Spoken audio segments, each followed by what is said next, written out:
आज आम लजिक्र chapter 1 T पढ़ा। तुम्हें जदि फास्ट इयर भी लजिक पढ़ी न एबे तुमको कष्ट लगुच ये वीडियो देखी सारापर तुमको लजिक पूरा सहज लगे। लजिक पढ़ा आगे आम कि तार फास्ट इयर आम जमी पूरा नष्ट कर दीचु तार किसी सूत्र सब बेसिक आम सब शिखा। लजिक रे तर्क वाक्य 4 प्रकार अच्छी तुम्हें मन रख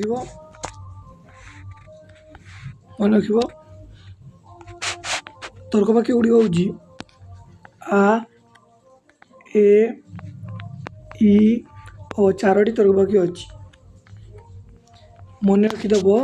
लजिक रे 4टी तर्क वाक्य अच्छी आ ए इ ओ।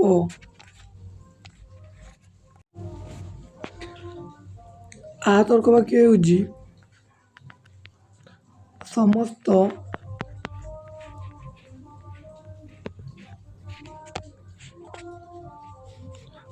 मनुष्य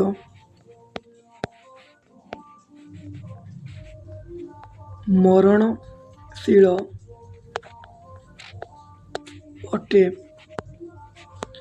आ तर्क वाक्य सब बेले समस्त आटे रही तुम मन रख। आ तर्क वाक्य समस्त आटे लगे तापर आम ए तर्क वाक्य को जीवा।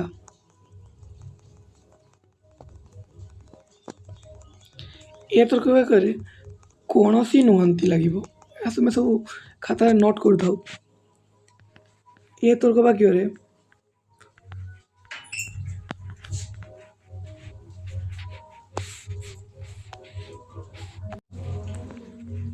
कौन सी मनुष्य मरणशील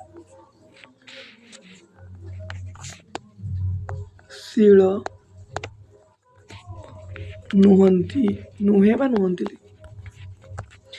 यह तर्क वाक्य सब बेले कौन सी नुहंती लगे सब तुम मन रखिदेव कौन सी नुहंती। ये तर्क वाक्य आ तर्क वाक्य समस्त अटंती। ये पूरा लजिक सबुरे लगे से मन रखा अत्यंत जरूरी। ई तर्क वाक्य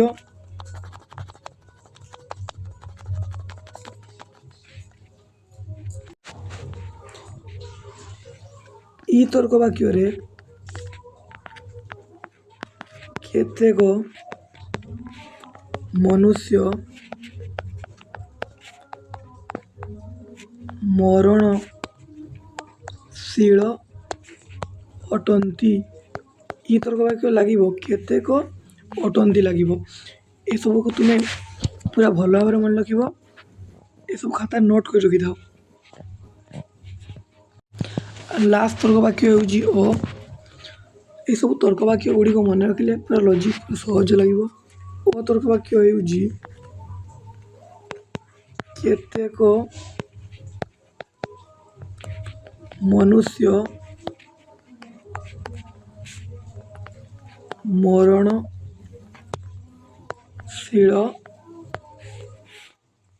नुहे। ये लगे केतेक नुहंती। मुझे तुम गोटे सर्टकट रे गोटे नोट लिखिदे तुम्हें से खातार उठेदेव। तुम्हें मन रख आ तर्क हूँ समस्त अटे लिखी रख समस्त अटे सब आ तर्क वाक्य देखला माने समस्ते अटे लिख। तुमको सिंपल उदाहरण मन रख समस्त मनुष्य मरणशील अटे। आ तर्क वाक्य माने समस्त अटे। ए तर्क वाक्य हूँ कौन सी नुहे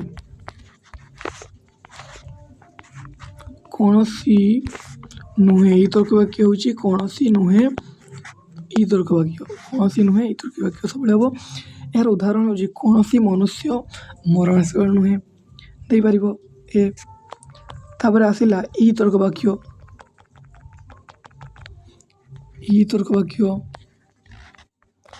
रे केतेक हम केतेक अटंती अटंती बा अटे। ई तर्क वाक्य केतेक अटे दब माने केतेक मनुष्य ମରଣଶୀଳ ଅଟେ ଦେଇପାରିବ। ଅତର୍କ ବାକ୍ୟ ବି ସେ ଏକାପରି କେତେକ ଲେଖିବ, ଏଠି ଅଟେ ଥିଲା ଏଠି ନୁହେଁ ହେବ।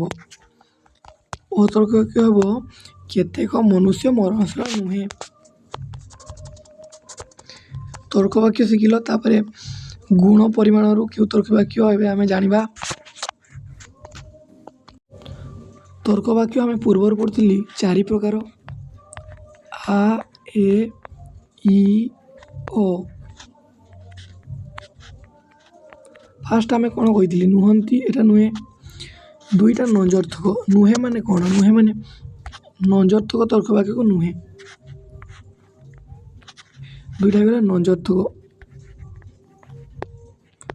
ନଞ୍ଜର୍ଥକ ତର୍କ ବାକ୍ୟ। ଏ 2ଟା ହେଇଗଲା ନଞ୍ଜର୍ଥକ। ଏ 2ଟା ହେଇଗଲା ସଦର୍ଥକ। ଏ ଓ ନଞ୍ଜର୍ଥକ। ନଞ୍ଜର୍ଥକ ମାନେ କ'ଣ? ନୁହେଁ। 2ଟା ତର୍କ ବାକ୍ୟ ନୁହେଁ ଲାଗୁଛି, ତେବେ ନଞ୍ଜର୍ଥକ। ଆ, ଏ, ଇ ହେଉଛି ସଦର୍ଥକ ତର୍କ ବାକ୍ୟ।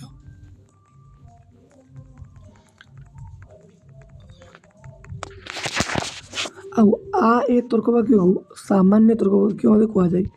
ସାମାନ୍ୟ। ଆଉ ଇ, ଓକୁ ବିଶେଷ ତର୍କ ବାକ୍ୟ କୁହାଯାଏ। ଏସବୁ ମନେ ରଖ ତୁମେ ମାନେ। ଏଇଟା ବେସିକ୍ ପାଠ। ଆ, ଏକୁ ସାମାନ୍ୟ କୁହାଯାଏ, ଇ, ଓକୁ ବିଶେଷ ତର୍କ ବାକ୍ୟ କୁହାଯାଏ। ତାପରେ ଆମେ ଜାଣିବା ହେତୁ ଓ ସିଦ୍ଧାନ୍ତ କାହାକୁ କୁହାଯାଏ। ଗୋଟେ ଆମେ ଏକ୍ଜାମ୍ପଲ୍ ନେବା। ସମସ୍ତ ମନୁଷ୍ୟ ମରଣଶୀଳ ଅଟେ। ମାନେ ଏଇଟା କେଉଁ ତର୍କ ବାକ୍ୟ? ଆ ତର୍କ ବାକ୍ୟ ହେଇଗଲା। ତାପରେ ଲେଖିବା ସମସ୍ତ ମନୁଷ୍ୟ ମରଣଶୀଳ। ରାମ ଲେଖିଦେବ, ରାମ ମନୁଷ୍ୟ। ଅତଏବ ରାମ ମରଣଶୀଳ।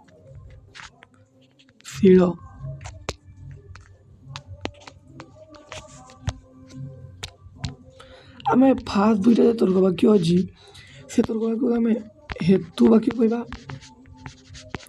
ଲାଷ୍ଟରେ ଯେଉଁ ତର୍କ ବାକ୍ୟଟା ଆମେ ଲେଖିଲି ତାକୁ ଆମେ ସିଦ୍ଧାନ୍ତ ବୋଲି କହିବା। ତର୍କ ବାକ୍ୟ ବ୍ୟାପ୍ତ ଅବ୍ୟାପ୍ତ ମଧ୍ୟ ରହିଛି। ଆମେ ଏହାକୁ ସହଜରେ ମନେ ରଖିବା। ଆ, ଏ, ଇ, ଓ। ଏସବୁ ପୁରା ସବୁରେ ଲାଗିବ। ତର୍କ ବାକ୍ୟ ପୁରା ବହିଟା ଯାକ ଆ, ଏ, ଇ, ଓ ତର୍କ ବାକ୍ୟ ସବୁ ଲାଗିବ। ଆର ବ୍ୟାପ୍ତ ଅବ୍ୟାପ୍ତ, ବ୍ୟାପ୍ତ ବ୍ୟାପ୍ତ, ଅବ୍ୟାପ୍ତ ଅବ୍ୟାପ୍ତ, ଅବ୍ୟାପ୍ତ ବ୍ୟାପ୍ତ। এটা ହେଇଗଲା ଉଦ୍ଦେଶ୍ୟ। ସେଇଟା ବିଧେୟ। ଉଦ୍ଦେଶ୍ୟ ବିଧେୟ ଆମେ ଜାଣିନଥିବ, ମୁଁ ଏଥିପାଇଁ ତୁମକୁ ଆଉ ଥରେ ବୁଝେଇ ଦେଉଛି।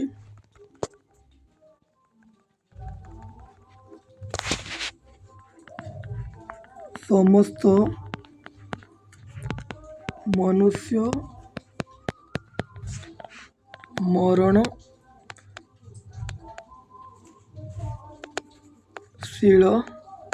ଅଟେ।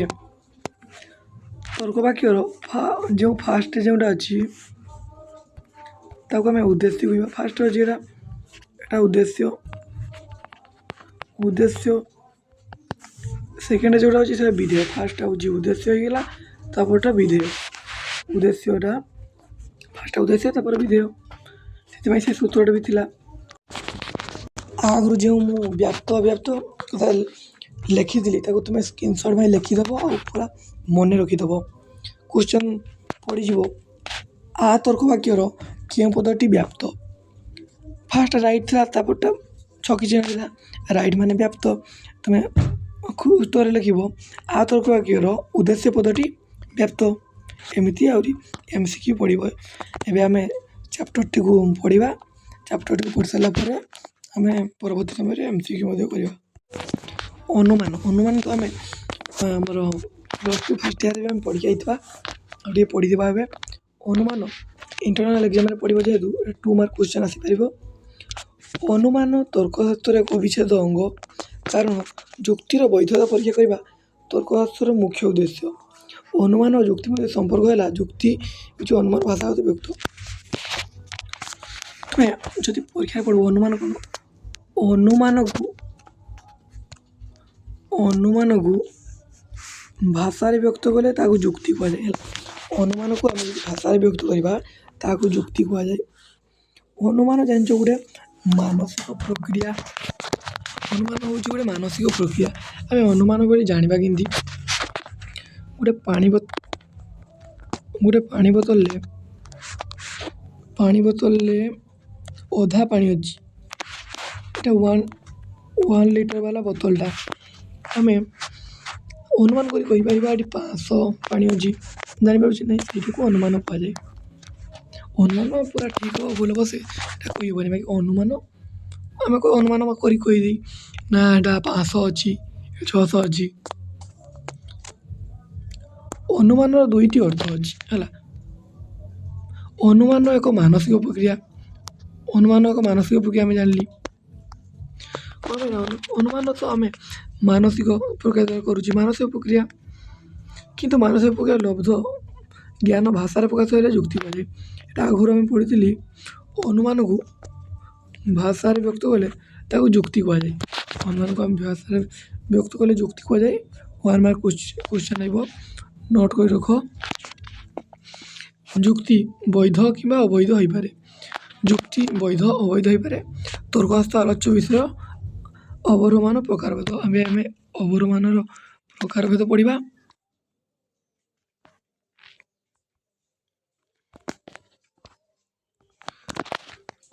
ଅନୁମାନକୁ 2 ଭାଗରେ ବ୍ୟକ୍ତ କରାଯାଇଛି ଆରୋହମାନ ଅବରୋହମାନ।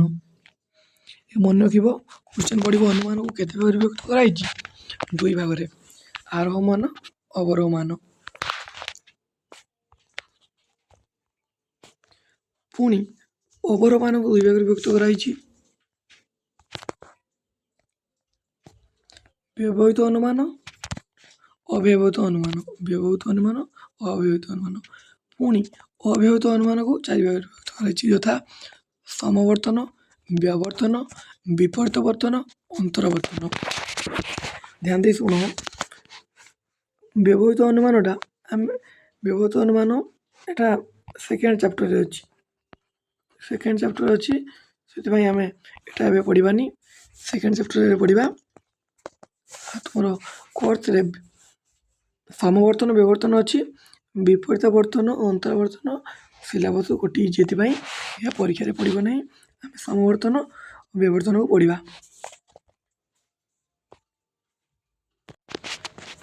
ବ୍ୟବହୃତ ଅନୁମାନ ଓ ଅବ୍ୟବହୃତ ଅନୁମାନ ବହିରେ ଭଲସେ ଦେଇନାହିଁ। ମୁଁ ସେଥିପାଇଁ ତୁମକୁ ଡାକି ଦେଉଛି ତୁମେ ଲେଖିଦିଅ। ବ୍ୟବହୃତ ଅନୁମାନ ଯେଉଁ ଅନୁମାନରେ ଏକାଧିକ ତର୍କ ବାକ୍ୟରୁ ସିଦ୍ଧାନ୍ତ ନିଷ୍ପତ୍ତି ହୋଇଥାଏ ତାହାକୁ ବ୍ୟବହୃତ ଅନୁମାନ ବା ପରୋକ୍ଷ ଅନୁମାନ କୁହାଯାଏ। ଏଇଟା ଫାର୍ଷ୍ଟ ପଏଣ୍ଟ ଲେଖିବ। ତାପରେ ଏକ୍ଜାମ୍ପଲ୍ ଦେବ। ସମସ୍ତ ରାଜନୈତିକ ବୁଦ୍ଧିମାନ ଅଟନ୍ତି। ନରେନ୍ଦ୍ର ମୋଦି ଜଣେ ରାଜନୈତିକ ଅଟେ। ନରେନ୍ଦ୍ର ମୋଦି ବୁଦ୍ଧିମାନ ଅଟନ୍ତି। ଚିନ୍ତା କରିବା କିଛି ନାହିଁ। ମୁଁ ଏବେ ବୁଝେଇ ଦେଉଛି।